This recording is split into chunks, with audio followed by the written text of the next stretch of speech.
That's just getting ready to happen in those times. Alright? Sedition among men. Alright? Sedition among men, man. Alright? And that's happened before too.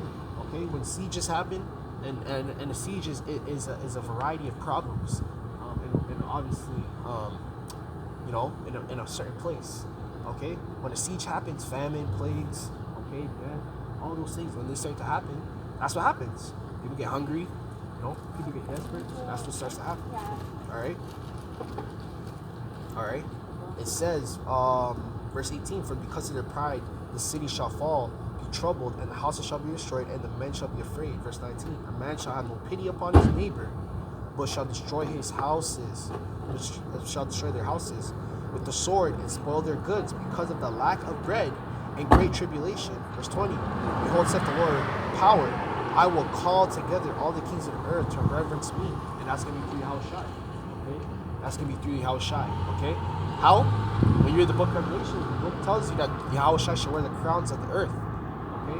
The crowns of all these kings and rulers. Okay? He's not physically going to wear all their crowns. No. But obviously Yahawashi is going to wear a crown, but he's not going to wear physically their crowns. What that means is he's going to take their power. When you see someone with a crown in a kingdom, that means, oh yeah, he's a leader, he's the king. It's a semblance, it's a resemblance or a symbol of power, dominance, leadership.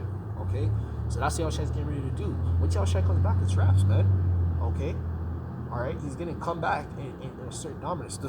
He literally says he shall be covered as a winepress. Okay, if you know about winepress, it's like a color of blood. Okay, right? It's the color of blood.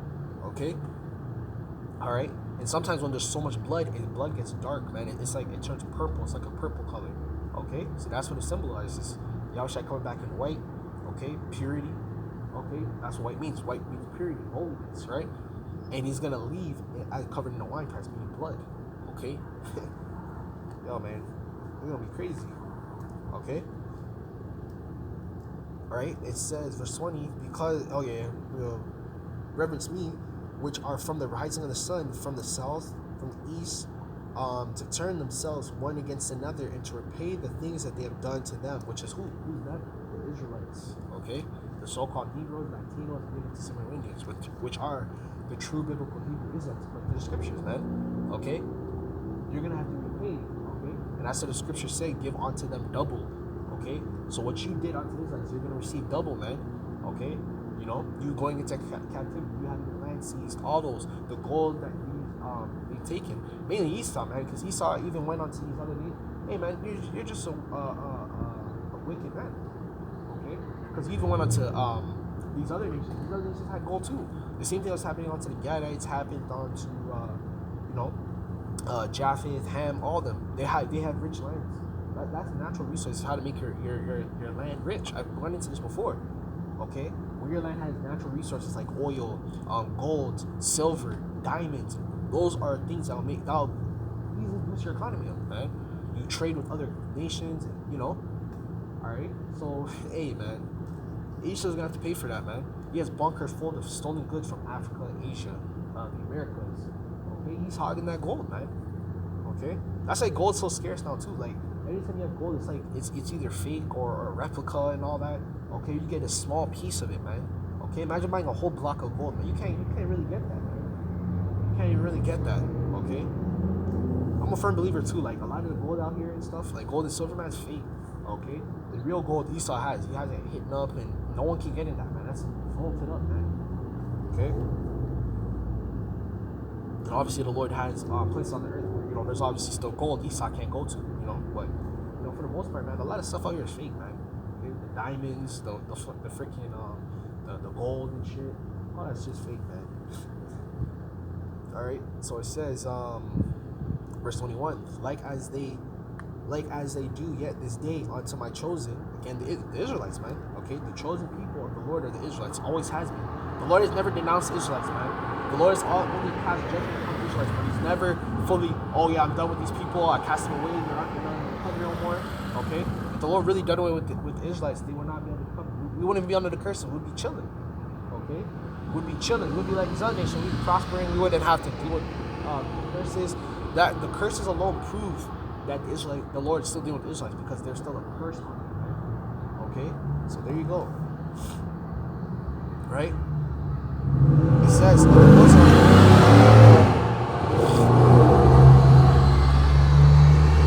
bosom, that's the Lord power. Verse 22. My right hand shall not spare the sinners. Okay, and the right hand represents righteousness. Okay, my right hand shall not spare the sinners, and my sword shall not cease over them that shed innocent blood upon the earth. Again, Esau. Okay, so the Lord is not going to spare Esau, man. Okay, he's not going to spare the sinners, aka the Israelites. Israelites are the only people that can sin. Okay, and it says them that shed innocent blood, which is who? The Edomites, Esau, Edom. Okay, Idumeans. All right, I haven't said that word in a long time. Okay, the Idumeans. All right, the red people. All right, verse 23. It says, "This the fire that is gone forth from his wrath, and have consumed the foundations of the earth and the sinners, like a straw that is kindled." That fire is the ICBMs, man. Okay, that's Ezra's telling you about the ICBMs. There's gonna be a fire kindled upon the earth. When you kindle a fire, it's like you contain it in a spot, man. The main spot for that fire is America. Okay, America's gonna get hit with the most ICBMs, man. Okay, all these nations have missiles pointed on America right now.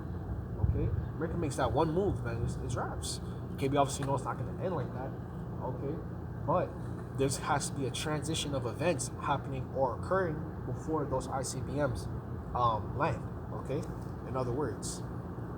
Okay, it says the fire has gone forth. Oh, it's locked here. Verse 24. Woe unto them that sin and keep not my commandments, saith the Lord power. Verse 25. I will not spare them. Go ye your way, children, from the power. Defile not my sanctuary. Verse 26. For the Lord knoweth all them that sin against him. Therefore delivereth he unto them unto death and destruction. Verse 27. For now the plagues come upon the whole earth. All the plagues of the book, man. Okay, famine. What did the plagues tell you, man? Okay, let me read that back. In verse 5, it says, "Behold, I'll bring the plagues upon the earth: the sword, famine, death, and destruction." That's all the plagues that are getting ready to come upon the earth. Okay, that is all the plagues that's getting ready to come upon the earth, man. Okay, the Lord's not playing, man. All right, yo, the Lord is really not playing, man. The Lord is really actually bring death upon earth, man. Okay, on a grand scale too. All right. Verse 28. Behold, a horrible vision. Okay, this is Ezra's, and the appearance thereof from the east. Okay, so he had a vision that he's seen in the east. A vision. Okay, when you have a vision, you're probably sleeping, man. So Ezra probably had a long vision, man. Okay, all right. He probably woke up sweating bricks. This is a vision that he's seen in the east, which the east, that's where World War III is going to mainly be. Okay, you know, everyone's gonna gather in the east, man. Obviously, you know, over oil and all that. Okay, but you've seen it, man. I've done plenty of videos on it where they'll send like 50 or 20,000 or 10,000 troops. This nation, that nation, this nation, sending troops over to the Middle East, man, setting up posts. You have nations over there in the Middle East right now that's setting up posts, man. They're ready. Okay, they're ready for World War III. Okay, right. And the reason why too is Palestine, man. You have Israel over there. You have Palestine. All right, they're going at it. They don't even belong in those lands. Those are not even the original people of those lands. Okay, but hey, these people over here setting a foundation, GoFundMe, all that for Palestine. Hey, man, that ain't gonna work, man. Okay, that's not your land. That's why they've never found peace in those lands, man. Okay, you have Esau and Ishmael going at it over there, going at it, fighting. Okay, right, fighting, going at it over there. All right, there's a reason why the Lord's put the spirit on them to do that, because they're not supposed to be in that land. Okay, you will never find peace in Palestine and Israel because they're not supposed to be in those lands. Okay, right? It says, verse 29, where the nations of the dragons of Arabia shall come out with many chariots. What's the modern day chariots, man? Okay, which a chariot means a vehicle, it's a moving vehicle. So the modern day chariots is those tanks, okay, the jets, okay, Humvees, all that. All those, man, let me read it one more time for you guys, man. 2 Ezra chapter 15, verse 29. It says, and the nations of dragons of Arabia shall come out with many chariots, and the multitude of them shall be carried as the wind upon the earth, that all which hear them may fear and tremble. So people are going to fear and tremble, okay? Yeah, man, a lot of you too. A lot of you are going to get drafted too. Okay? In America, these European nations, man, they're all going to start to draft people, man. Hey, society's gonna be put on pause, man. It's gonna be put on a hold. Okay? A lot of these people are gonna get drafted. A lot of these prisoners too in America, they're gonna get drafted, man. They'll be like, yeah, reduce prison sentence. You know, if you serve in the military, they're gonna do that, man. Okay, how much people you have locked up in the American military right now? 15 million? 15 million? That's a lot of troops that you could have. Okay? So a lot of these people, they're going to get drafted, man. Okay? Verse 30, it says, also the Carameans, raging in the wrath, shall go forth as the wild boars of the wood, and with great power shall they come, and join battle with them. And they shall waste a portion of the land of the Assyrians. Verse 31, and then shall the dragons have the upper hand, remembering their nature. And if they turn themselves, conspiring together in a great power to persecute them, verse 32, then shall the trouble keep silence through their power and shall flee. Okay? So again, these nations are going to come together, man. Okay? That's why it says dragons. Okay? Slack you. That's why it says dragons, because there's going to be multiple dragons. There's going to be Esau over there. There's going to be Ishmael. Okay, there's going to be Ham. Okay, right? They're going to have, and the thing is, too, it's not going to be one Edomite nation. There's going to be multiple. You have multiple European Edomite nations. You have the Americas. Okay, then you're going to have Ishmael over there. Okay, Ishmael's already over there. Okay, you're going to have Russia. Okay, then you're going to have Moab, Ammon, China, Japan, North Korea, South Korea. Okay, they're all gonna be over there, man. Okay, and then you're gonna have over there also as well Pakistan, India. Okay, all those nations, man. Philippines. Okay, Taiwan. Okay, Thailand. All those nations are gonna be over there getting ready to fight World War III. Okay, and that's gonna be in the Valley of Jehoshaphat. Okay, the Jehoshaphat, you go into the Hebrew, means Yahawashi, which means the Valley of Decision. Okay. The Lord's going to make his final decision in the Middle East, where it all began, basically. Okay? The Lord's going to make his final decision there. That's going to be where the final world war is going to be. Okay? Right? So let's jump down. It says, verse 34, behold, the clouds from the east, from the north, and from the south, they were horrible to look upon, full of wrath and a storm. So a storm is going to be war, death. You're going to just see missiles flying everywhere, man. Upon the earth. Okay? Verse 35, it says, they shall smite up one upon another, and they shall smite down a great multitude of stars upon earth, even their own star, and blood shall be from the sword unto the belly. Okay? Symbolization of death. Verse 36, and the dung of men upon the camel's hoof. Okay? So again, there's going to be a dung upon the earth. Okay? The men that are upon those camels, okay, is representative of, you know, when like vehicles get exploded and shit, okay, and there's still bodies in there. Yeah, that's what it's gonna be. Everywhere you look, it's gonna be body. There's gonna be a body in the tank, on a Gatling gun. Okay, there's gonna be bodies in the trenches, in the fields. Okay, that's what you're gonna have happen, man. Okay, so again, man, this is a vision that Ezra's seen. Okay. Alright, it says, verse 27, and there shall be a fearfulness and a trembling upon earth.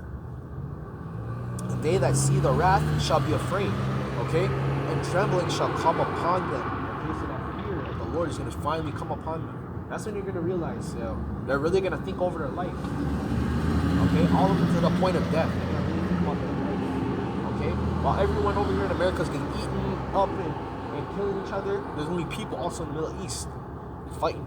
Okay, they're gonna be fighting, man. Okay. Verse 38, it says, and then shall come the great storms from the south and the east and the north, and from another from the west. Verse 39, and the strong winds, okay, shall arise from the east and shall open it. And the cloud which he raised up in wrath, the stars stirred up the clouds of the fear of the west and the east, and the west wind shall be destroyed. Okay? And that's representing power. So there's gonna be powers, okay, aka governments, armies, coming from every corner of the earth. South, west, east, north, okay? Right? This is all a part of Jacob's trouble.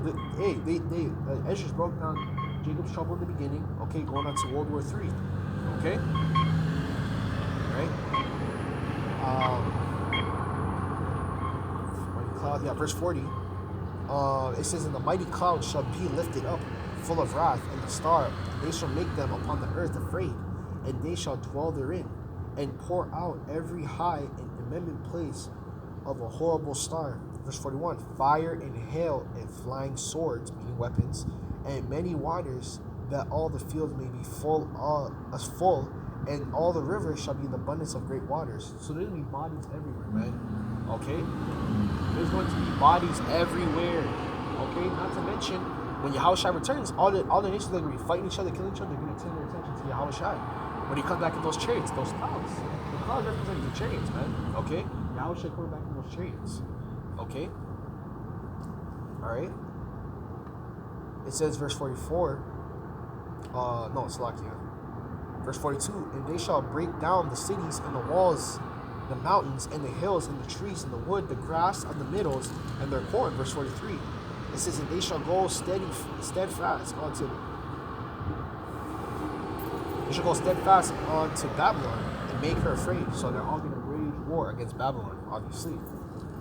Right?